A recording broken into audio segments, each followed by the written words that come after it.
Welcome everybody to my presentation about efficient actual transient level simulations of lightning currents in cable harnesses. I will in particular cover or talk about workflows, electromagnetic simulation technology, and some applications. As you might know, safety assurance of any aircraft from fixed wing to rotorcraft is in general achieved through certification from aviation authorities like the FAA or the EASA. Thereby, aircraft, just a second, I have some kind of bar here. Aircraft electrical and electronic systems have to be protected against the effects of lightning. And to show compliance with federal regulations by analysis, but also, for instance, with physical testing, the FAA proposes these 7 steps shown on the left side here. Trouble with this bar here, sorry. Today I will in particular focus, or of particular interest to us today, are step 4 and step 5, namely to determine the lightning transient environment associated with systems and to enable equipment transient design levels, namely ETDLs, and aircraft actual transience levels, so-called ATLs, as defined on the right side here. The lightning environment of electrical systems and electronic systems consists in general of voltages and currents produced by lightning currents flowing through an aircraft. These voltages and currents that appear at system wiring interface result from aperture coupling, of course, like the windows, structural voltages or conducted currents resulting from direct lightning attachments to equipment and sensors, like antennas, for instance, on the outside of the aircraft. And then the ATLs, or the actual transient levels, are the voltage and current amplitudes and waveforms actually generated on the aircraft wiring when an aircraft is exposed to lightning. These ATLs can be, of course, determined by aircraft test, but also by analysis or even by similarity. The topics of my talk today are as follows. I will first focus on some aircraft lightning simulation workflows, then talk about 3D electromagnetic simulation technology and its foundations, talking about surrogate modeling with vector fitting, you have heard about it before, transient circuit simulation, and finally about some lightning transient electromagnetic environments of systems, and I will conclude with some applications. So let's now first focus on aircraft lightning simulation workflows. To do so, and to start the discussion about lightning simulation workflow of lightning indirect effects, I will first consider the circuit shown here, the CST cable studio block. And that example is loaded on the left side with some loads, and the screen is short circuit on the right side, or the screens are short circuit on the right side with just some shorts here. And then we have an external port to inject a lightning waveform, which is generally defined in some standards.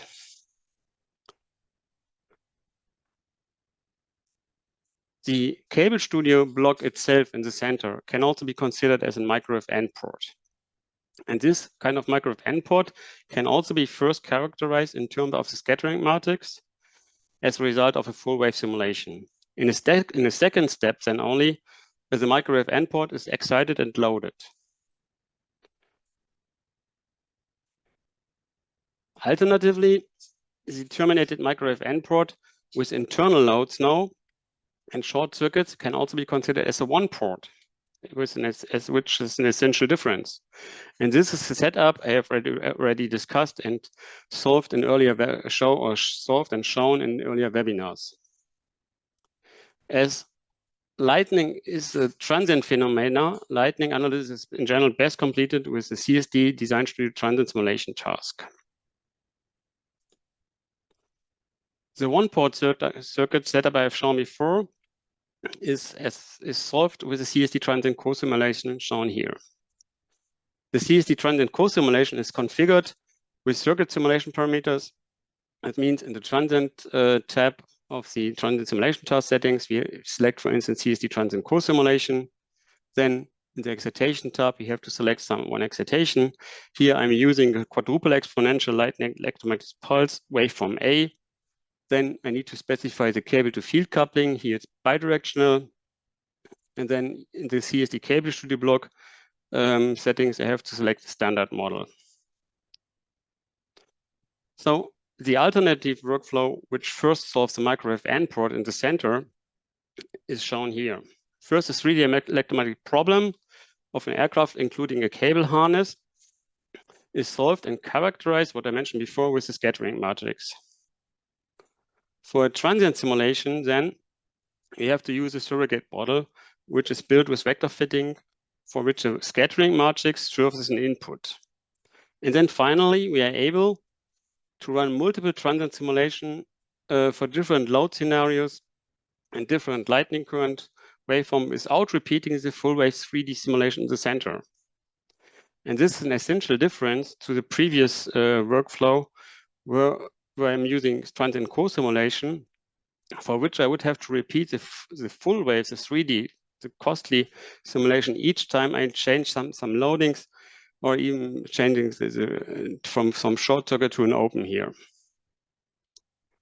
So in the following, I will now focus on the 3 steps of the workflow based on the microwave N port in more detail, and also explain some electromagnetic basics.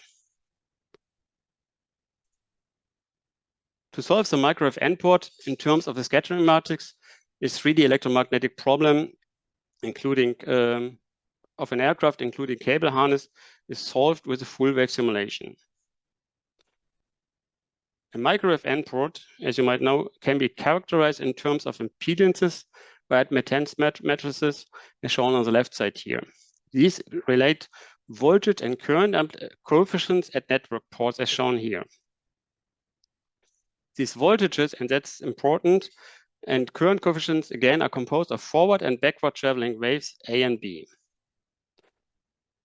These forward and backward traveling waves, and that's shown here, are just incoming and reflected wave and microwave N at the microwave N port, A and B.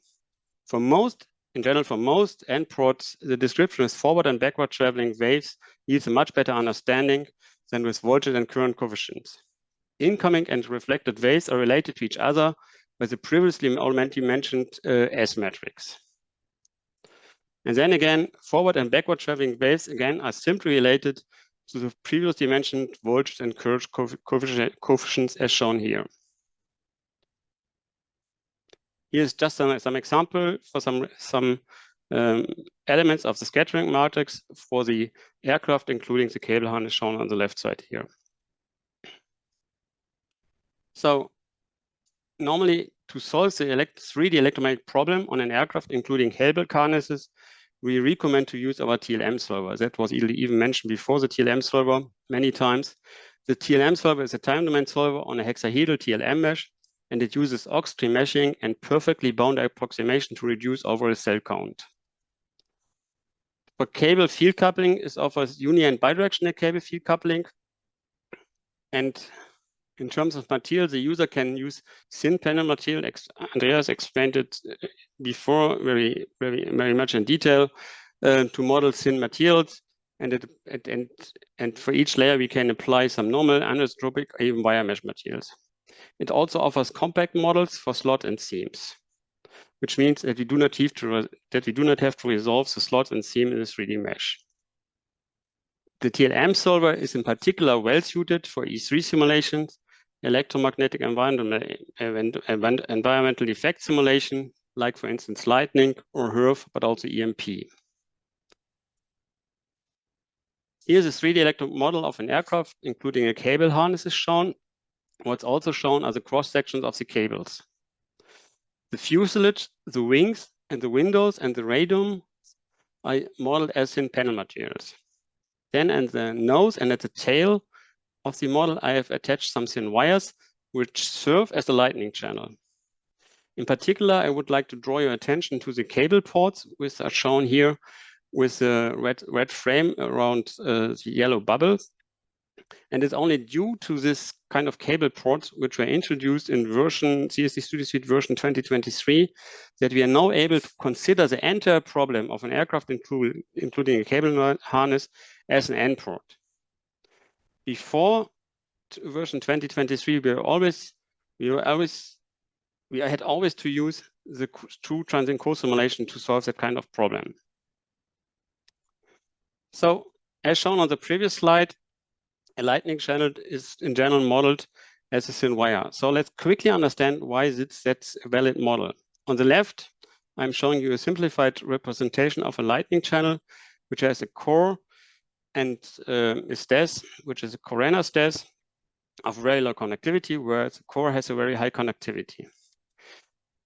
This kind of lightning channel, the diameter of the lightning channel is in particular very small compared to the overall length, which means if we neglect the corona stes, we can just model the inner core of that lightning channel as a thin wire with a current source attached to its bottom, ground. As we've explained before, I'm attaching a discrete port to the 3D model. These discrete ports are in general lumped element sources, which can be set up as an S-parameter port. That's nothing more than an incoming wave of 1 watt input power. Alternatively, I can also define it as voltage or current ports, which are just then ideal voltages and current sources. A cable port can always only be defined as a scattering parameter port. Same, it has a wave amplitude of 1 watt input power. Just due to this cable ports since version 2023, or we just differently say, we need this kind of cable ports also to monitor currents and voltages on the schematic level, which I will show on the next slide. So they serve also an interface to the schematic. So now let's a little bit review the different lightning coupling passes to cables and electronic equipment which exist on an aircraft. First of all, we have direct lightning effects at equipment. That means we have, for instance, a direct lightning attachment to an antenna, which is then connected to a wire or a cable, and that cable is again connected to some equipment. So the lightning current directly flows from the external to the inner equipment of an aircraft. Indirect effects of lightning are observed when an aircraft becomes part of a lightning channel, what is shown here. We have at one end, we have an entering current at the nose here, for instance, and on the other side of the aircraft at the end, at the tail, the current is again existing in the aircraft. This is also the same setup I have already shown you before in the 3D electromagnetic model. The first coupling mechanism from the outside to the inside of an aircraft I want to mention here is the aperture coupling now. External electric and magnetic fields coupled through the windows to the inside of the aircraft. Finally, and that's very important for that kind of simulation, we need to consider diffusion. So in that case, an external surface current which flows over the aircraft drives an internal electric field on the inner side of the surface. And this electric field again sums up to a voltage source and then drives a current through the cables and through the equipment. And as the frequency band of lightning extends in general to only several megahertz, diffusion is the main dominant effect to drive cable currents, which adds up into equipment. So now let's have a look how to take the different coupling effects in the 3D model into consideration. I already mentioned the thin panel material before. It allows to model thin multi-layer stacked materials.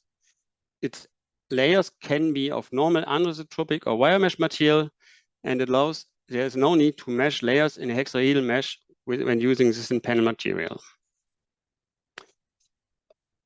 A nice feature of the TLM solver is also that it allows for asymmetric stack-ups, and we can even apply a rotation angle to each layer of our multi-layer stack-up. And finally, the thin panel material models surface losses due to the skin effect, but also models diffusion due to eddy currents. Here are some examples of thin panel materials. For instance, for the cockpit window, I'm using a thin panel material with 6 layers. Then for the radome, I have a symmetric thin layer stack up. And then for the fuselage, or even for the wings, I'm using just 2 layers. In that case, just a carbon fiber polymer material with a wire mesh on top of it. As the aircraft model includes a cable harness, cable field coupling needs to be taken into account. And in our implementation in CSD Studio Suite, cable field coupling is established as common mode coupling. There are 2 different cases to be considered. In the first one here, we consider diffusion, as explained before, where an external surface current drives an internal electric field. This electric field then sums up into a voltage source on the inner side of the wall of the aircraft, and then this drives a current through the cables and through the equipment. The coupling towards the cable in Cable Studio is then established, in that case, via the cable nodes, here shown in yellow on the right side. The second case of cable field coupling is established with field sources along a cable path. Field coupling towards the cable is established with voltage sources in the transmission line model, and cable to field coupling is then due to the common mode current, in a cable bundle. The coupling mechanisms are explained a little bit more detail on the left side here. The cable harness is surrounded by a virtual circle here, on which equivalent sources in terms of an electric and magnetic source are placed. And if we then take the second Maxwell equation, we can relate the equivalent magnetic sources to the voltage with just the same voltage as in the transmission line model here. The other way around, we have a current flowing down the transmission line, which is then represented by the surface current on this virtual sphere here, which radiates back into the 3D volume. Of course, finally, we need also to speak about current return path for the thin wire, which is attached to the aircraft. And here we have a nice feature of the TLM solver, namely the absorbing boundary applies the surface impedance. The surface impedance is just the free space wave impedance. And the thin wire, so the lightning channel, touches the open boundaries on 2 ends. And the open boundary, as it is a surface impedance, just establishes return paths for the current. I mentioned the octree meshing before, and Eva Andreas was talking about it, of the TLM solver. It combines cell lumping and perfectly bounded approximation. And the cell lumping allows to significantly reduce the overall mesh count, while the PBA, as shown here, assures accurate structural representation in the mesh model.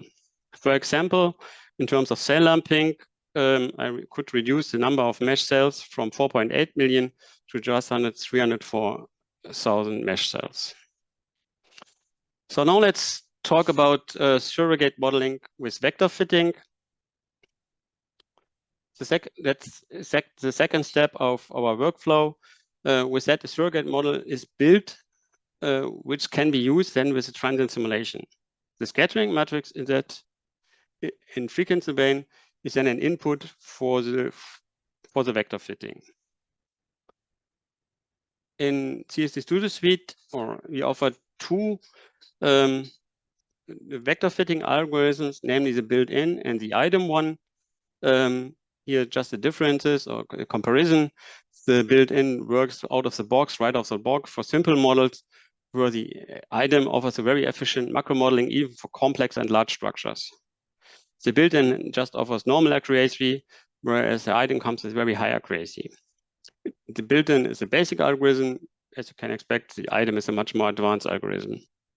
In terms of user interaction, we have only one accuracy setting, where we have, even for the built-in, we have many settings, advanced settings, to reach very high accuracy. To check results for the vector fitting, we have only very simple plots in CSD Design Studio, where we have for item, we have a fully fledged graphical user interface, which also allows for diagnostics like passivity check and causality check. Finally, in general, the built surrogate models comes with less poles, which means you can also run simulations much faster. Just an example for the built-in, we have again the scattering matrix as an input here. And then in terms of output for the surrogate model, in terms of accuracy, sorry, in terms of accuracy, it's shown here. This desired accuracy was about 1%, but we reached an accuracy of 0.3% with just 11 pulses, and that was done in only for 0.4 seconds.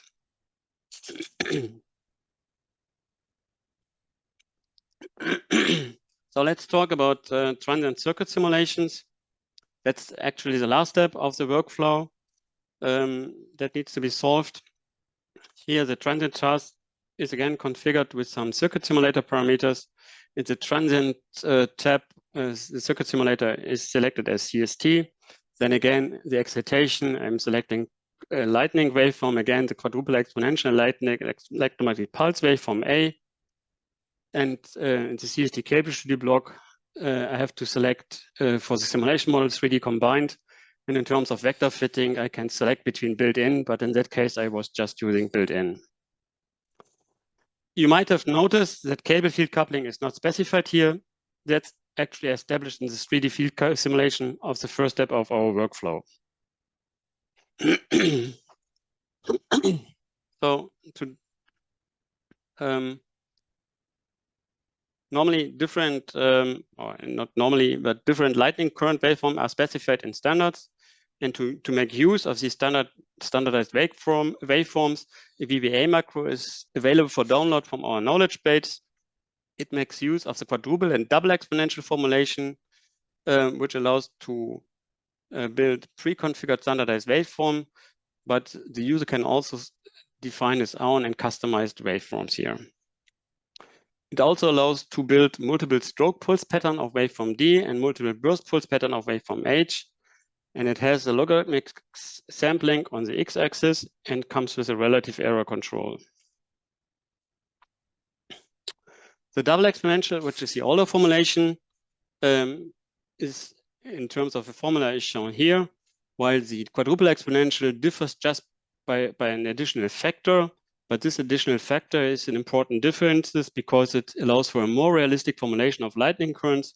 For instance, the maximum rate of change is just for t larger than 0. An example of the lightning waveform A is shown on the right side here. So now let's talk about lightning transient electromagnetic environments of systems and applications. Again, just to recall the intention of lightning simulation, it is used to determine the lightning transient environment associated with systems and to establish in particular equipment transient design levels and actual transient levels. So to establish the transient environment in terms of cable bundle currents and cable currents and voltage, let's again consider some electromagnetic fundamentals. On the left side, what you see here is a transmission line where we have current and a voltage. Now, the Huygens principle allows us to define some equivalent sources at a location Z0, where we have an equivalent current source and an equivalent voltage source. And there's no voltage and current anymore flowing on the left side of the transmission line, which means we can also decide about the termination to the left, which means we can just short it or keep it open.